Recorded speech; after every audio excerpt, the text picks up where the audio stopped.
Hey class, welcome back. If you check it out, this is one of those free-form videos. That means you don't have to take notes on it. I'll post them up there anyway, but this isn't something that has to go in your notebook. I just want to like to do these once in a while, where we've been, where we're going, that sort of thing, and a little bit of getting to know each other because we're in this online world now. And again, I'll keep it less than 10 minutes. And here, I'll start off with something really silly to show you. Check this out. You want to get a good laugh? I'll zoom in. Oh God, you can even pause it if you want. Let's see. Mr. Forbes should be right about there, I think. That is a 1984 yearbook. Oh my God, is it that long already? Cappuccino High School, 1984. Why did I show you that ridiculous picture of Mr. Forbes in 1984? A couple of reasons. When I came from middle school to high school, one of the first things I really wanted to do more than anything was take science classes. I loved them. My middle school didn't go into algebra very much, actually at all. We were great on arithmetic and fractions, but we really didn't touch algebra. And I'm mentioning that because I've already shown in class a little bit how the algebra is going to come into play in this class. Could not wait to take, physics with Mr. Harlan, chemistry with Mr. Lundgren. And I got to tell you, I got in these classes and it didn't go well. It wasn't pretty.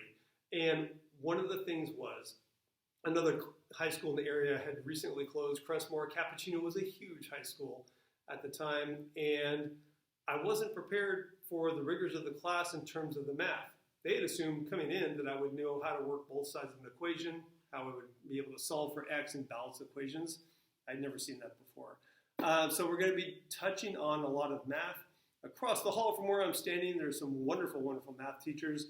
But I'm a math teacher myself, although not teaching math this trimester.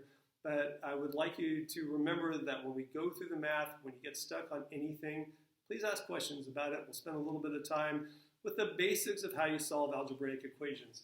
I love the subject matter, but I had to go back and retake those classes later because I had to get down the math. Our first experiment, by the way, here's the water molecule.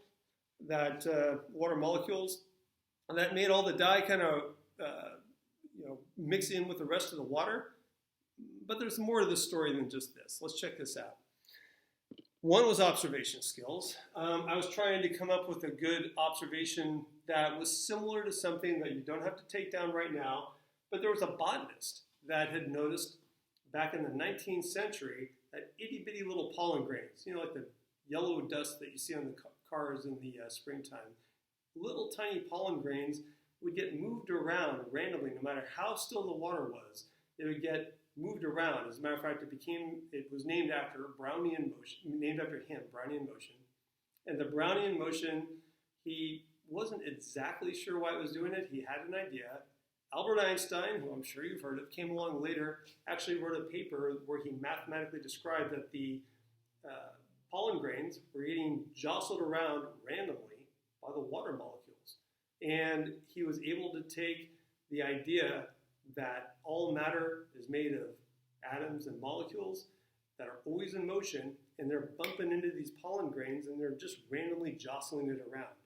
And that's why I have a little zigzag line. If you look up Brownian Motion online, you'll see that. They always show little zigzag lines, and depending upon the temperature of the water, it's jostled around more or less. There's also more going on here than just Brownian motion and observation skills. Yes, the dye did mix in with the water in our experiment today, but that's not the end of the story. It doesn't always happen. Let's check this out. I mentioned a little bit about atoms. I'm going to walk us around the classroom very, very quickly. And behind me, this way, I'm going to point up at it.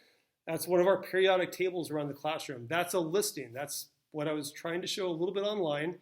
About 100 atoms that naturally occur in nature.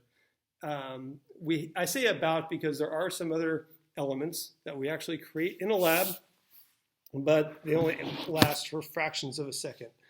Check this out right here. You've got a big graduated cylinder where it's not mixing. As a matter of fact, this has been here all summer. It still hasn't mixed.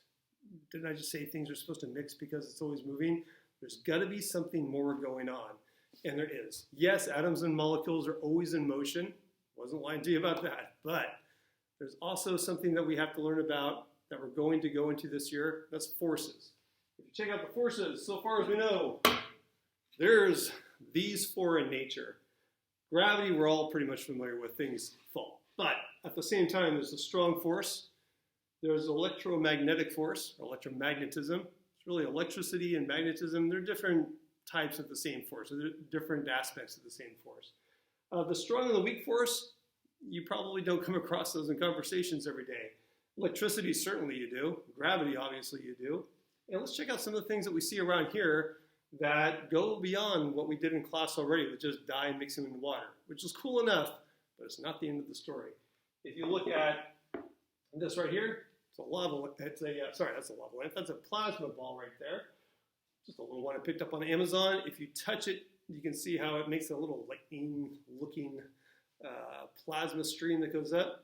All the time your books will talk about the states of matter, solid, liquid, gas, solid, liquid, gas. Turns out most of the matter that we can see in the universe is actually in this form right here, plasma. There's also matter in our universe that we can't see, we can't detect. It's called dark matter. We'll talk about that later. But the long and the short of it is it was a little bit like the rogue planet story that we saw today and yesterday on CNN 10. We can't seem to detect what roughly 80% of the universe is made of. So you young scientists out there, there's a lot to do. We've got a lot of work ahead of us. Check out this right here, the floating Giants baseball that I've mentioned before. I don't have a pencil handy, but if I were to run a pencil underneath here or on the top, it's not touching anything besides the air in the room right now, yet it's staying in place. You've got a small electromagnet in here that is keeping this levitated, keeping this off the ground. And that also speaks to these forces right now. Gravity, these are ranked in terms of how strong they are. Gravity is by far the weakest force. Think about this right now, this tiny little magnet. If I were to turn this off, that little baseball in there has a tiny little magnet that you might have in your refrigerator at home. That itty bitty magnet is resisting the pull of the entire planet right now. The entire planet wants to pull it down, but it can't. Why? Because of a magnet that's no more powerful than a magnet that you might have stuck to your fridge at home. You've got a force of nature right here working against gravity. That's pretty cool. So we're going to learn about these 4 forces of nature, before that at least we know about so far. Finally, my lava lamp, which isn't doing much lava-ing right now, I turned it on just a little while ago. If you think about what we know about atoms and molecules, as they get warmer, they move more. It's kinetic theory of matter. They move more because they're warmer. That's the definition of temperature. Of rising temperature, they move more. It spreads apart a little bit more. They get less dense. They tend to float. As they cool down, the matter tends to get closer together because it loses some energy. The atoms, molecules contract. They get closer together. Gets denser, tends to sink. Something as simple as a lava lamp takes advantage of that. It heats up wax and water, and you can watch these things go up and down. And when you're looking at the forces that we see behind me right here, the beginning of our class this week number 1 of 7th grade science, has just touched on the very first thing, which is atoms and molecules, and a little bit about what we need to understand if we're going to jump into the big topics of science this year. We're going to learn about how DNA works, how the viruses work. We're going to spend a lot of time on viruses because this year is kind of defined by a virus, especially since March. And we want to find out what's going on so we can go deeper into these subjects.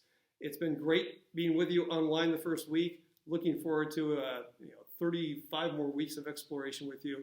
Take care. Have a great day. Bye-bye.